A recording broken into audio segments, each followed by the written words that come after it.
Hello and welcome to the Sometimes Serious Sunday show. To make up for yesterday, I'm your host, Michael Palmer. Today I am joined by Philip Edwards Hi. and Reese Tuckfield. Hi.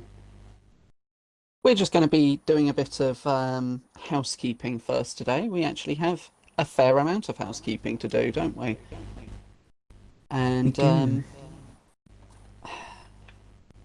we're going to be doing about two, maybe three more podcast episodes until we stop doing them for the foreseeable future.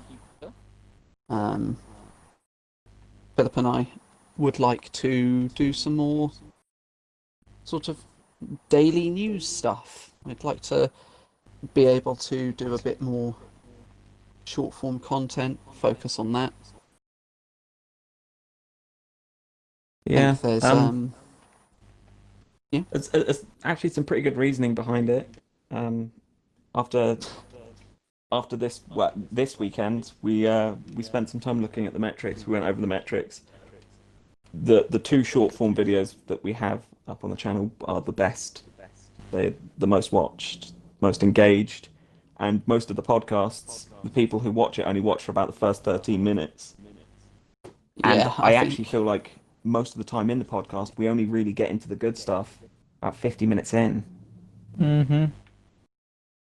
I think our highest watch time for a single episode of the podcast was about 25 minutes. So, we wanted to do some short form content anyway. We do have some stuff coming soon, very soon. So, yeah, we thought this was definitely I was going to say a sign, but I don't quite mean it like that. This was definitely very telling of what would be better for us Yeah. and what you, the viewers, prefer. It feels like this is somewhere that we wanted to go eventually, or at least I did. Eventually, I always wanted to do some kind of news show because I find a lot of the other news coverage in the gaming industry lacking.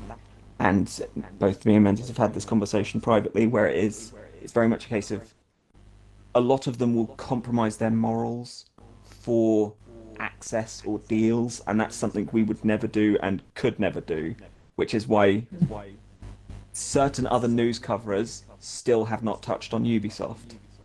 And we have relentlessly, and we will continue to do so. Yeah.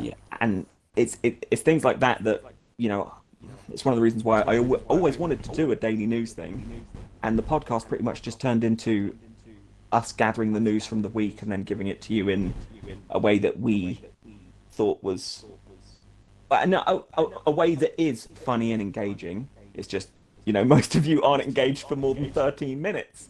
So you actually miss a lot of the really good stuff that comes towards the end. It's always further down the podcast that the conversation is way more engaging because we always save the big topic for last. Yeah. And so it's not a massive change. It's not like something drastic's happening. This is where we always wanted to go, or at least where I always wanted to go with it. No, we is accurate. In the next few weeks, we'll obviously still be doing the podcast, but we're gonna dip our toes in the water, and we're gonna do a few more, like we're gonna do a few daily news shows, and just so we can get a bearing for how much post-production's needed, how much time I need to write the news, how much actual work needs to be put into it. Obviously that I don't want that to come off as if we're just gonna wing it each time. That's not the case. I'm probably gonna script each one relentlessly, but then me and Menzies are gonna have a bit of banter whilst we're recording. How much after the fact do we need to put in? How much research am I gonna have to do on each story? Things like that. So we just want to. The next couple of weeks will be a bit of. There'll probably be some daily stuff that comes out. We're gonna still do the podcast, still do the Sunday show, but 3 more weeks, 4 more weeks, and then the podcast is Three. I think it's three more, and then the podcast will be gone for the foreseeable future. We actually kind of enjoy doing the podcast, and we don't want to see it go forever. We'd like to be able to bring it back. We just hope that we can bring it back in a It's way just that we will won't keep you all engaged we won't be doing it rather like than every switched week. It'll off. be a bit more scarce and just not as every weekly. It's not won't be a weekly podcast anymore. It'll just be just you'll just see it from time to time. Um, to give kind of a peek behind the curtain, as it were, even though this is all one giant peek behind the curtain. Um, the way this conversation started between me and Menzies talking about it was, we went and we looked at the metrics and we went through it, and the initial thought was always, we'll just do the podcast as just the baseline because it's relatively easy to do. We can just, you know, take it in turns, put it out once a week. It's easy. It's fine. It actually isn't. It actually hurts the channel Yeah. because it's such long form content, and it doesn't gain enough engagement throughout the video that it actually hurts the channel. It's actually far better if we were to, like, if we had recorded the podcast and then cut it up at the start and end of each segment and put those out as individual videos throughout the week. It would actually have been better. Yep. So that's kind of that was the thought process, and it's nothing like it's just the game that is YouTube. It is just that's how the system works. The system values shorter form of content that's clicked on more rather than these long pieces that people watch for, an hour and a half. And it's terrible that it is that way, but But hey, when that's what when it we're is, in a and we've got to position, play it. yeah, it's the game we've chosen to play, and we have to play by their rules. Mm-hmm. And their rules say that the long form hour and a half video is actually detrimental, but that's fine. Yeah. We'll pick that back up eventually, but we have to do content in the meantime. Yeah. So, a little So peek that's- behind the curtain. Yeah, that's our bit of housekeeping out of the way. There wasn't much else to it other than that. I will take the opportunity now to say I do apologise for any background noise you may hear from any one of us. It's hot for where we are, and these are uncomfortable recording conditions, but we're here doing it anyway.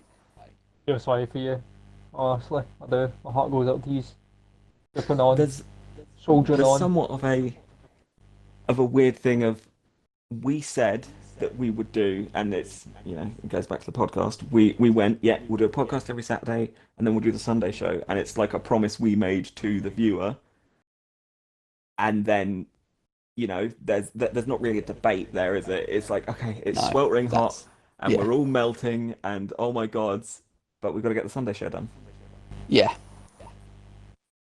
Obviously, expecting we'd half like it if we expecting to could hear a be. giant bang and one of these is just getting knocked unconscious just from, heat stroke. Not there yet. Yeah, yeah. Soon.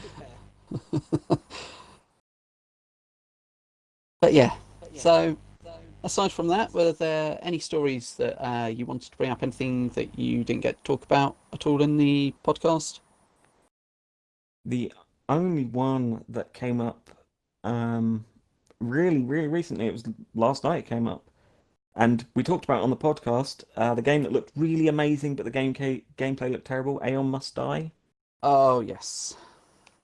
and how that has turned into something completely different.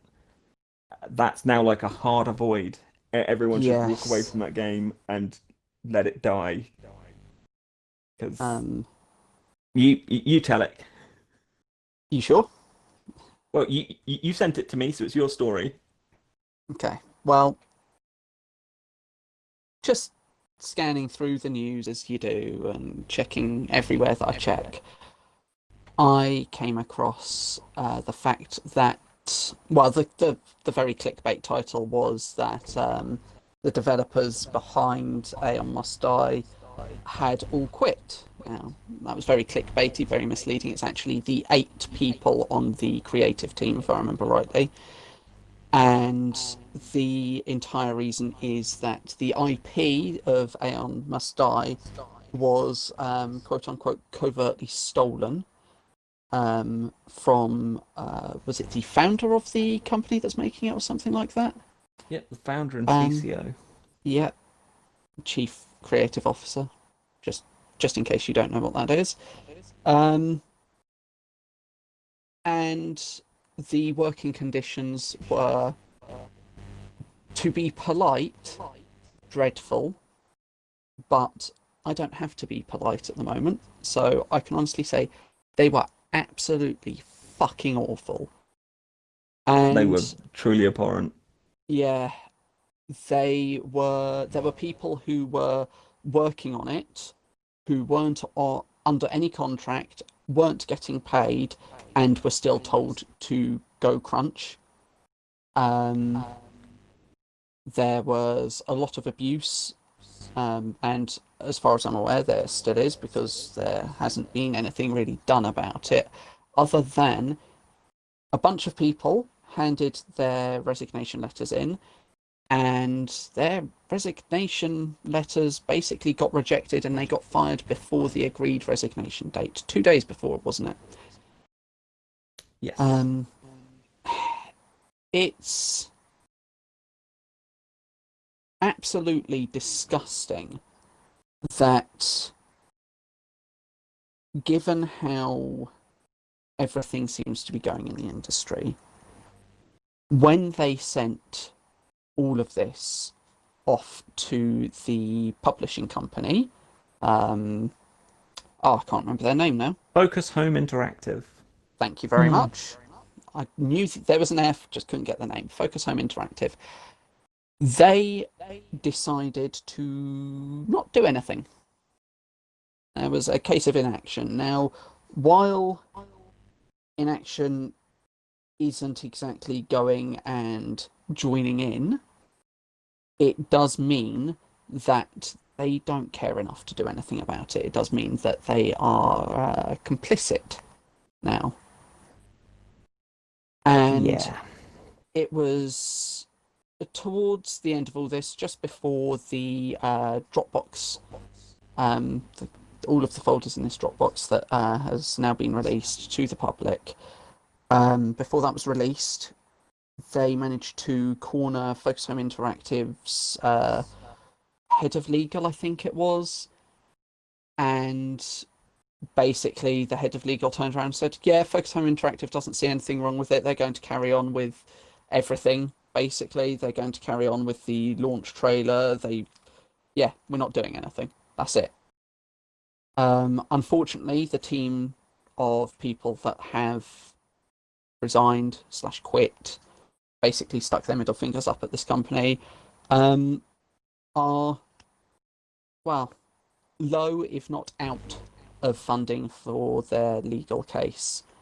And I personally would like to see that they could carry that on and win, because what's happened is not acceptable.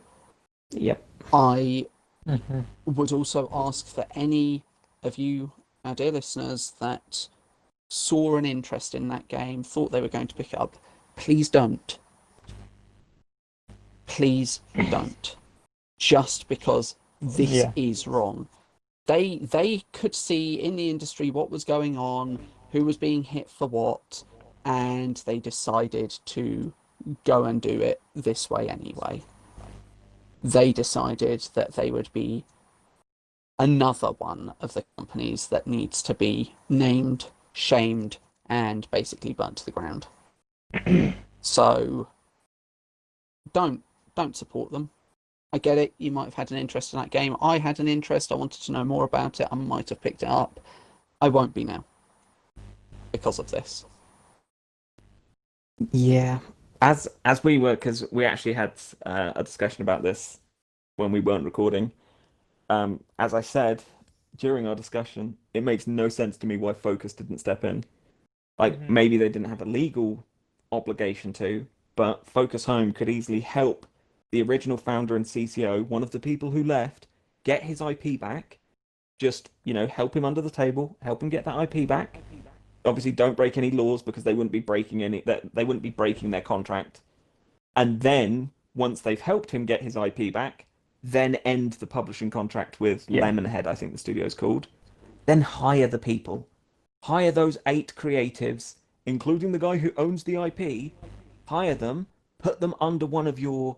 Because Focus Home has a bunch of studios that they own. Put them in one of those studios, make the game. Because then Focus Home is the hero. Why wouldn't you do that? Again, it's something that's so simple to do, something that doesn't take a great deal of insight to do, and yet they couldn't be bothered. There's no, oh, we didn't think of that. There's basically no excuse for it. You just couldn't be bothered. It's just they really just don't care. As long as they get their game, they don't care. Yeah. What I don't get is they would make more money. Okay, yeah, they'd have to pay the salaries and they'd have to, end a contract which could have, a monetary impact. And then they have to pay the salaries of the 8 guys they hire, and they have to pay the development cost of the game. But when the game comes out, the community will be so supportive of the fact the game came out. Not even monetarily, but you've built that goodwill. You've built that thing of Focus Home are actually heroes. And then next time you see Focus Home's name on a game, you go, oh yeah. And you're more likely to pick it up. Which honestly, that goodwill nowadays will be valued so much more. Just in how much dirt and like horror stories which are coming from dev studios now. Yeah. Because it feels like every day now there's a new horror story from devs. Just what's going on. That is valued a lot. That's why I think CD Projekt Red is just such a good company, and Devolver Studios. Why so many people like them is because they have so much goodwill under them, so that you generally pay more attention to them now, just because I'm of glad their you name. mentioned CD Projekt Red because this is another part of the discussion we had, off recording between me and Menzies, and we were talking about goodwill and how it's a currency that you can actually spend. Did you know a few years ago, it was after Witcher 3 came out, there were a bunch of ex-employees who came out saying that CD Projekt Red is actually a terrible place to work. It is awful. The workplace culture is terrible. But CDPR has so much goodwill behind them that you didn't hear those stories, did you? No. You didn't hear them. And they just cracked on and they cashed in a bit of that goodwill. Goodwill is an actual currency that you can spend in the gaming industry. Yeah. And I think everyone listening must know that, because how many times have you heard of something that, you see Devolver's name and you go, oh yeah, I'm pretty sure there's some horrible stuff about Devolver that hasn't come out. Yeah, there's some horrible... Well, to be fair, we already know one company that's ran out of their goodwill money. Bethesda, they ran out of it. Now you're just hearing all these horror stories, and now it's a shadow of its former self. Bethesda is. How much did you forgive Bethesda for? How glitchy all their games were, how broken and unfinished all their games were, because they had that goodwill. The moment it ran out, it all caught up with them. Yep. And I know collectively it ran out for them with 76, but I mean personally for me it ran out with Skyrim. That's when I looked at it and went, nah, they're never going to make a game that's actually stable. Fallout 4 was where the currency ran out for me.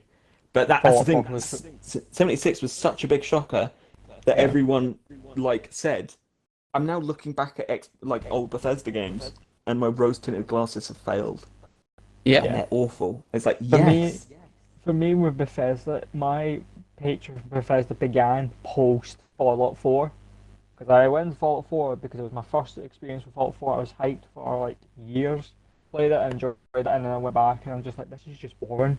There's nothing to do. It's literally all the games, progression for all 4 different factions are all just the same, just with a slightly different coated colour paint. That's all it is.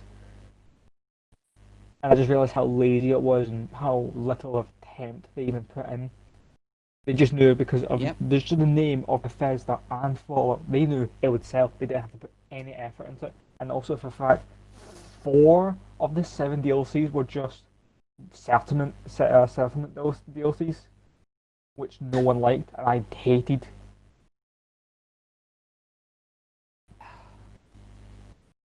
Screw you, Focus Home. Yeah. Like I say, it's not a hard thing to do. It's not. It's actually quite simple. And it should be one of the first things you think of. So I don't get it. I can't forgive them for this. I will be a lot more diligent in the future looking at games. I'll be checking to see if they are on there. But Yes, but unless anyone ran out of the goodwill. unless anyone has anything else to add, I think that's it. Try and keep it nice and short so we don't, all melt. The only thing I've got extra to add is see you guys during the week. Yeah. Oh, and I suppose just before we do go, I should make up for a little something that I didn't do yesterday. That one segment that Philip keeps pushing for. Do you want me to do the intro to it? Please, go on. The most anticipated segment. It is always the most anticipated segment, and I'll find some way to keep it in the daily shows. Maybe, probably not. Menzies actually loves it. Menzies is mildly interesting. Oh, yay! Woo! Here's one for you, number 72. Although GPS is free for the world to use, it costs $2 million per day to operate. The money comes from American tax revenue. That feels like that should maybe come out of the UN budget instead. Yeah. But Oh well. that was mildly interesting. On that note, we will catch you during the week, and we will definitely catch you in next week's podcast as well, and the Sunday show. Look after yourselves, don't melt, and don't buy any Focus Home Interactive games. Or Bye. Ubisoft.